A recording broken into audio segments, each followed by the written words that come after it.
Oh, hey, how's it going, everybody? I wanted to do a review of The Princess Bride because our dear friend William Goldman has departed us this week. But fortunately, as luck would have it, I'm here with my friend and co-author, Alison Parker, and she's going to talk about the book with me. Yes, hello. I'm really happy to be back. Well, thanks The for last coming. time I was on your show, it was probably like your most popular episode ever. Gangbusters is the word, I would say.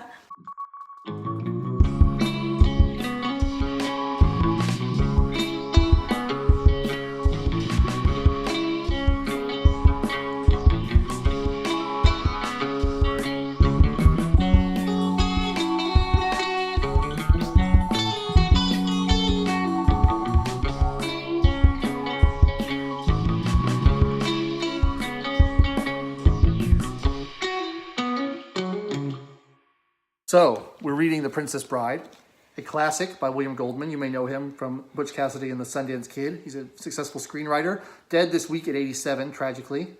And of course, you've probably seen the film version of The Princess Bride. Came out in 1987. It is a classic. Everybody loves it. I don't know anybody who's ever seen it who dislikes it. But the book is good too, and I would say do not neglect the book just because you've seen the movie. Right, there are some notable differences between the two. And now to Alison's top 5 differences between The Princess Bride, the book, and the movie. Well, I don't want this to... Number 5. Okay, the zoo versus the torture chamber. Oh, good point. The Zoo of Death. I was going to bring that up because it's one of my favorite parts of the book. Well, we can delete this and then you can bring it up if you want. No, we'll continue. Okay. On. There's no editing. So Prince Humperdinck has a Zoo of Death to indulge his hunting fantasies. And it's really well written, and it's got all these crazy animals, and Fezzik and Inigo have to get to it in order to get to Wesley and find out what's going on with him. I'm assuming people know the story of this when I'm talking about it, so if you've never seen the movie and you don't know the story, you may be a little lost, but that's what I want to talk about. Because we're talking about differences between the book and the movie. So that's a big one. My favorite part of the book, and this is just my weird thing, is I love training montages. Oh, And yeah. there's the whole section of the book where Inigo is learning how to be a fencer. in Even Rocky flashback. had a montage. Even Rocky had a montage. And I love that part of the book. I think it's awesome to see his background and how he developed as a character from a young man into the crazy Spaniard we see today. Right.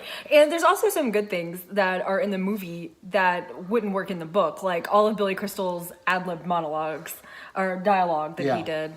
That was amazing. Like the mutton and lettuce and tomato sandwich with the tomato as just striper. Yeah. One thing I want to say about the book is the way it's written is really unique. It's written as a fake abridgment of a Florinese novel by S. Morgenstern.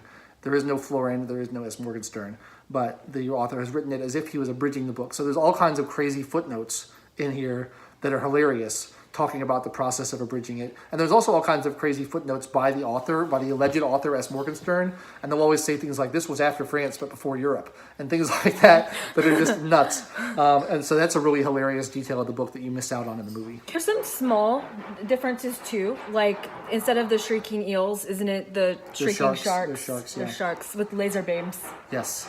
on top of their heads. There's a couple of other things in this edition, which is the 25th anniversary edition, which is now quite out of date, but it's the one I read. It's got an appendix with the first chapter of Buttercup's Baby, which is the sequel to The Princess Bride. But it was never completed, and sadly will now never be completed. I think William Goldman always wanted to write it, but never got around to it. So you have one chapter of it in here, but you don't get any more. It's a tragedy.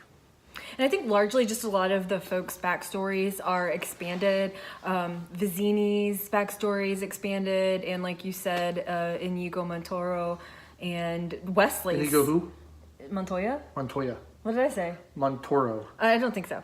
And of course Wesley's, because he's kind of watching Buttercup for a while, and that's not creepy at all. Oh yeah, the whole scenes with Wesley and the Dread Pirate Roberts, that's greatly expanded in the book. And so they telescoped a lot of it for the movie, which is not uncommon. Right. They didn't telescope it outward. No. Yeah. Am I using that word wrong? I'm not sure. I'm not sure either. We can cut that later, can't we? No editing. I feel like, it's always, the book's always better than the movie. I like the book better than the movie. Or sometimes you like the movie better than the book, like in The Shining, which is way better than the book. But in this case, I honestly don't have a preference. They're both awesome in their own way. I love the movie. I've watched it 100 times. I could watch it 100 more times. It's perfect. It's a perfect movie. But the book is just as good, and it's good in different ways. We should talk about The Shining sometime. Okay. Done? Yes. Done.